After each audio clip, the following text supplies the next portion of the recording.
Hello there. Today on Skullman Speaks, I want to bring back the more laid-back topics I would usually only touch upon after making one of my longer commentary videos, since it helped to cleanse the palate of my more serious stuff.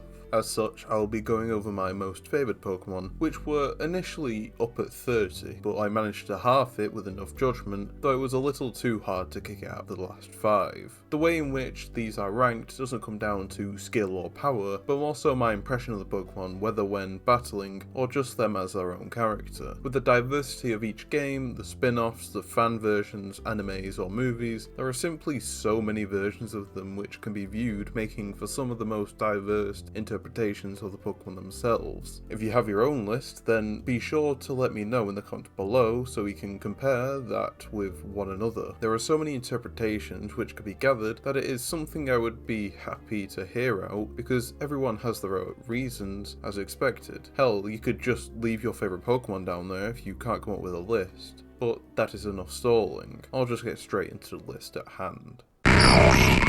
Now, usually people go for Pokemon that are either in the last evolutionary form, or the first with little room for the middle evolution form besides that, like Electabuzz or Magmar, who were revealed first before their other stages. That being said, Haunter holds a more special place in my heart due to it being both a trade evolution and one of the few ghost types for the first 2 generations. This meant that more often than not, if I was playing Heart Gold, I would have to grab a Ghastly from the Bellsprout Tower and bring it on my journey so I had a decent ghost and poison type, especially early. A Gengar was mostly off the table also due to being lazy and having to hassle my brother to get his DS off him so I could trade between the games. It was a decent Pokemon, of which I even made an OC for, but eventually that was phased out since more games came out with better alternatives for Haunter, whilst also changing to use other Pokemon that provide better coverage. To see a cat Pokemon on this list is no surprise due to my ongoing love for the feline creatures, so it was clear there would be a couple on the list, but you may ponder why Purugly and not Persian. I went with this Pokemon down to the fact it represents the more mischievous side of cats, with how they can be standoffish as well, with which is represented in their Pokédex entries or in certain trading cards. Not to mention, Mars uses one during the adventures of Diamond, Pearl and Platinum, and she is my favourite admin, so it's only natural she would appear here. As expected, there were going to be a few legendary Pokemon on this list, but Regigigas is more so here on the basis of its origin and appearance during the anime, since it is so bad during the main series games. I shan't harp too much on that accord due to how much discourse there usually is around it. Nonetheless, Regigigas holds quite the admirable favour in my eyes due to the fact it was able to tote around continents far before it went into a near eternal slumber, showing that it once had the potential to rival those which it shares its ranks with. It allows for some poking around to see why it would be so incapable of defending itself in modern times, whether due to it really being unable to get it going, or it could be down to his creation of the many Regis that could be out there. In any case, it sounds funny as hell.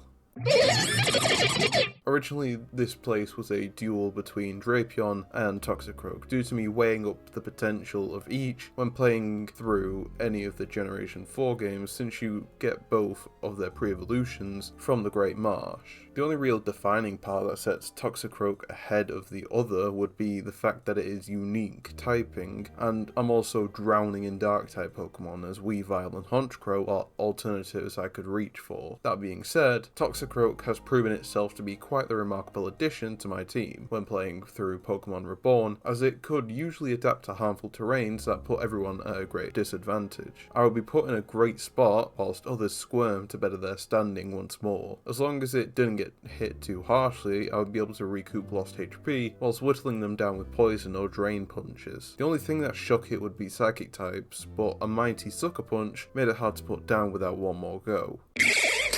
So during my time playing Pokemon Reborn, I needed to cover my bases well due to how difficult the game is, and it meant that I needed to have a well-rounded team that could strike first. Enter Galvantula. They have great special attack, has access to Electro Web from early and Sticky Web for later battles, and allows for it to be feral in battle, since if it survives the first attack, it can continue to lay waste to the rest of the enemy's team afterwards. It's only held back by being fragile and weak to prominent types like like fire, meaning he could get taken out and serve no other purpose, which unfortunately became the case during more desperate battles.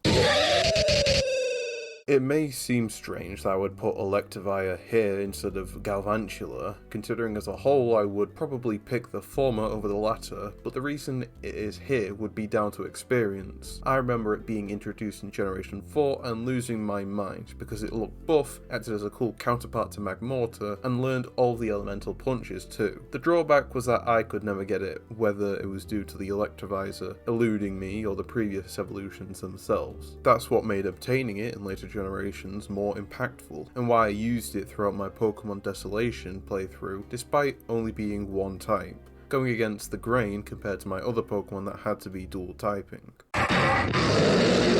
There was bound to be one pseudo-legendary Pokemon on the list due to their power and capabilities in battle, alongside the addition of numerous extra forms they have received through regional matters or Mega Evolution. That being said, why did I choose Hydreigon, who has arguably suffered the most past its initial generation with the introduction of Fairy typing or updated movesets that give competing Pokemon an edge over it? Despite this, I still enjoy the numerous coverage move it gets, the design as a whole, and the savage nature which is present within its Pokédex entries. Not to mention, it still has a fair few resistances and high special attack to make use of moves like Flash Cannon.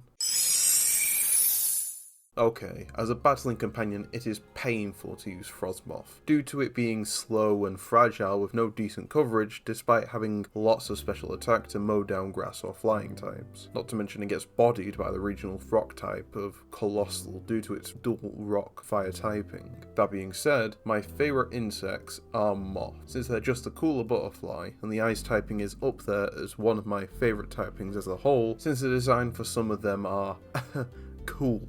It holds a special place in the box since I won't be bringing it on my travels, though on the special occasion that I do, I enjoy the use which comes from its typing. Onto a bug that can actually hold its own, Buzzwall is beastly from the ability to double up with the help of Power Up Punch, making it capable of reaching +6 attack under the right circumstances, making it a vigilant threat to a majority of Pokemon. Getting coverage moves such as Poison Jab or Thunder Punch with the addition of Stab Leech Life to heal up most damage inflicted onto it also. As a whole, it is a solid Pokemon that can give out as good as it takes when against physical attackers, but has enough HP to effectively deal with special attackers also, so as long as a flying type Pokemon stays at arm's length, then there isn't much slowing this muscling mosquito down. It is just a shame that Buzzwall can only really be obtained during the post game, making its power somewhat overlooked. It seems kind of redundant to have both Toxicroak and Sneezler on this list, since they effectively bring the same benefits to the table, whether through sharing Poison Touch as an ability or having the same typing, but Sneezler comes out on top in my eyes for many more reasons. Even though it is just a 12-point difference, Sneezler's stats lean more into being an agile assassin by being less of a mixed attacker and dropping all of its power into attack, which makes sense when paired with its signature move, Dire Claw. When in strong style, it will more often than not leave the opponent with status conditions and little to no HP, which allows for you to do whatever whilst the opponent is trapped in a tricky scenario, having few options at hand to retaliate. It's stuff like this that quickly got me attached to the Pokemon alongside my pre-existing love for the regular Sneasel line. We've established that it isn't hard for me to warm up to a cat Pokemon quickly, and Incidoral takes a cake in so many ways. The fact that it's a starter Pokemon meant that it was constantly on the team and allowed for me to get to grips with its weaknesses or strength a lot easier. The typing is something I quite enjoy since it is scarce, and the hidden ability Intimidate is magnificent. Pair it with the fact it gets a signature move which can be turned into a custom Z move as well, and it basically cements itself as a go-to pick if I'm able to choose from any starter of any generation, since it is far more memorable than others such as Delphox. During the creation of this list, it was hard to only pick a handful of Pokemon and then not having a majority of them be legendary on top of that, since it feels unjust to have big players such as Darkrai, Palkia and Lunala end up sitting on the bench. That being said, Groudon takes the cake as one of my most favoured legendary Pokemon due to how it has kept itself so powerful through endeavours that likely would have put others out of commission. Not only is this ground titan fighting against the sea itself, but it's able to hold its own thanks to the Omega form which it gets in the remakes, which just gives a big fuck you to any water move in general. It manages to eradicate weaknesses just by existing in its primal form, since it gains the fire typing, meaning former grass moves are a lot less effective as well. If anything, the grass type works better when used by Groudon, since it isn't slacking in the special attack department, meaning that a solar beam is just on hand when ready to eliminate incoming ground types. It's the sheer amount of coverage and presence that this big fella brings that ultimately makes it able to come out on top amongst my other picks, since despite all the odds, it just won't die. I know I went on a tirade as to why Groudon is so good, but I put Gullisopod, a water bug type, here because it is my most favoured assassin Pokemon out of any I have put to the test in the past. You show me a character that uses Psychic, Dark or Grass type Pokemon and I will bring this murderous Isopod to first impression their entire team into the ground. The magic is that it can keep doing this thanks to the ability Emergency Exit, so if you don't kill it in one go, it can just keep coming back to whittle away the opposing team. Throw in Silver Powder for boosted damage or leftovers to make it more renewable, and you have quite the fearsome creature at your side. I know Gullisopods get a lot of flack for being cowardly or being difficult to use, but you just need to know how to properly grapple with one in order to get the full potential out on display. Formerly the first place holder, we have Glaceon, who got demoted to second place. For the longest time I adored Glaceon because it was cute as hell and my favourite type as well. This being back when Eevee was rather exclusive too, and it made for quite the treasure whenever I managed to find that icy rock during my playthroughs where I was at a loose end for a nice type. Generation after generation I would trade the same Glaceon between games and it bugged the hell out of my friends whenever I used it because the affection as well as the friendship was so high I got the bonuses of such. Living in the face of certain death, landing more critical hits than usual or shrugging off status conditions. With time this would eventually stop being the norm as I focused more on building diverse teams and it became more of a pain to use Glaceon since it lacked any additional moves outside of the ice typing besides Shadow Ball, so it became a resident of the box which got brought through time to the next generation when able.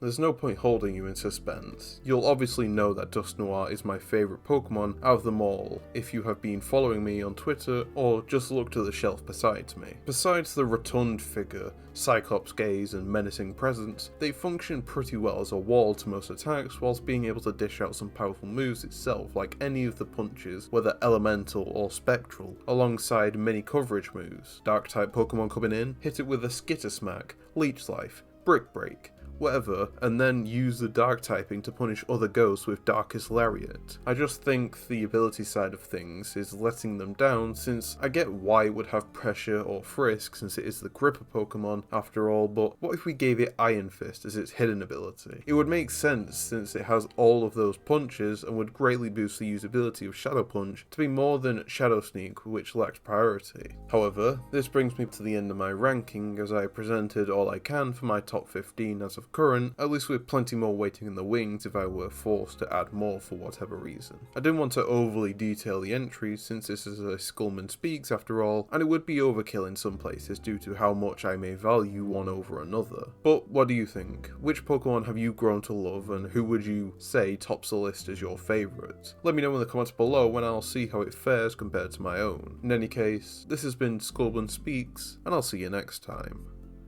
Hopefully.